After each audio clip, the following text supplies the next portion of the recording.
Hey guys, it's Kirsten with another Mentor Text Moment. So, I have been thinking a lot lately about voice in nonfiction.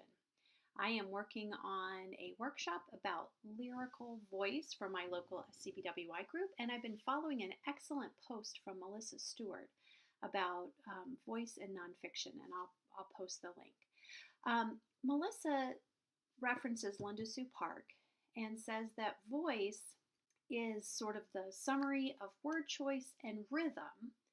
And rhythm is sentence length plus punctuation. So today I thought we could look at lyrical voice in nonfiction using Suzanne Slade's book, Daring Dozen, which is illustrated by Alan Marks. And it's a celebration of the 12 men who actually set foot on the moon. Now, the interesting thing is the story of the Apollo 11 spacecraft has been told so many times, and with the 50th anniversary coming up this summer, we're seeing a lot of kind of Apollo 11 moonshot type of books. The interesting thing about Suzanne and Alan's book is sort of the unique approach that it takes. So, for example, the very first spread says, "On the still silent moon, no wind blows, no water flows, no life grows. Year after year, the moon circles Earth all alone." So the interesting thing about this book is it's sort of told from the perspective of the moon, and the moon being this sort of all alone being in the universe who all of a sudden is getting a series of visitors through the Apollo flights. So this idea of a lonely moon kind of lends itself to a lyrical voice, which is what Suzanne has chosen. And then Alan has chosen to use, again, watercolor, which is sort of this very soft style that's very perfect for a lyrical book. So let's drill down a little bit into the different elements of lyrical voice in nonfiction. The first thing that Melissa Stewart and Linda Sue Park talk about is word choice. And when you're writing poetry or using very lyrical voice, you find a lot of figurative language and a lot of sound devices. So when it comes to word choice, I've talked a little bit about the fact that this whole book personifies the moon as this lonely being in the universe who is now having a series of visitors. So we saw that in the very first passage, and this personification is reinforced in later passages. For example, when Neil Armstrong and the Apollo 11 crew arrives on the moon, and Suzanne writes, "The moon's first visitor, Neil Armstrong, has arrived." So again, that's personification. We're giving human characteristics to a non-human thing, the moon. The second thing that Suzanne makes use of is metaphor and simile. So this particular passage shows both.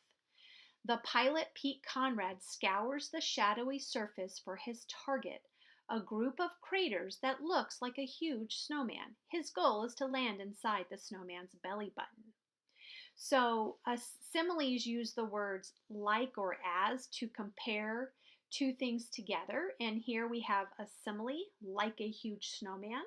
And we also have a metaphor, which is the comparison of two things without the use of like or as. So when we talk about his goal is to land inside the snowman's belly button, we all know he's not really landing on a snowman's belly button. This is the way that that Suzanne is helping us imagine what it looks like on the moon and what those craters look like. So Suzanne's word choice uses a lot of really strong lyrical and poetic techniques. She also makes use of a lot of sound devices. So when we talk about sound devices, we're going to talk about three different things. The first of which is alliteration. And alliteration is when you have the same beginning sounds to words. So for example, on that very first spread, we say "on the still silent moon." So as you move spread through spread in this book, you can find a lot of examples of using the same beginning sound. And here's just one example. The next thing that she makes use of is what we call assonance. And assonance is when you have the same vowel sound. So it's not the same beginning sound, it's the same middle sound, the middle vowel sound of a word. So for example, she says, no wind blows, no water flows, no life grows, all alone. So in each case, we have that same long O sound 4 different times on this particular spread. That's another hallmark of lyrical language. Finally, in terms of her word choice, she uses a lot of repetition. So, again, going back to that initial spread, she repeats, no wind blows, no water flows, no life grows. So she's repeated that same structure 3 times. And then, even after that, she says, year after year, the moon circles Earth. So there's a lot of repetition throughout this text, giving it that lyrical feel. Now, the next thing that we can talk about is we can even talk about the specific words that she uses. So Suzanne uses a lot of what I call soft sounds. She's using a lot of long vowel sounds, long O, long I. They kind of have this dreamy feel to them. She's using a lot of very soft consonant sounds that can be held. S's, M's, W's, L's, still, silent, moon. So you can see, imagine these words and then think about a word like duck, truck, land, with short vowel sounds and very hard consonants. They really give you sort of a completely different mood and feeling. But by using both soft vowel sounds and long consonant sounds, we kind of have that very dreamy, poetic feeling that is a perfect fit for what she's writing here. And finally, we can talk a little bit about the rhythm of her text. As I mentioned before, and as we can see in that very first spread, she uses a lot of short sentences and short lines. Some sentences are just 1 or 2 words, which means there is a lot of punctuation. There are a lot of periods. There are a lot of pauses. And this gives it a very restful feeling. So here's another example. Then their time is up. The engine fires. Dust flies. A silvery dot disappears into the blackness. Silence again.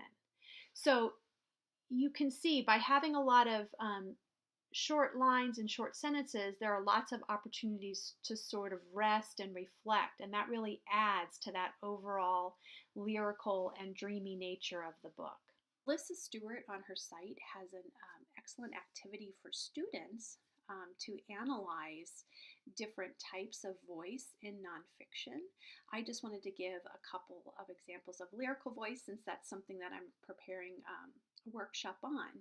But again, it's very important to think about what you're trying to convey, the message of your book, and then choose an appropriate voice. And sometimes we have to experiment and try writing in a couple of different ways until we find that just right voice. So anyway, for activities, I would urge you to go to Melissa's site, and I'll post the link. But anyway, I hope this is helpful as you study and learn a little bit about voice in nonfiction.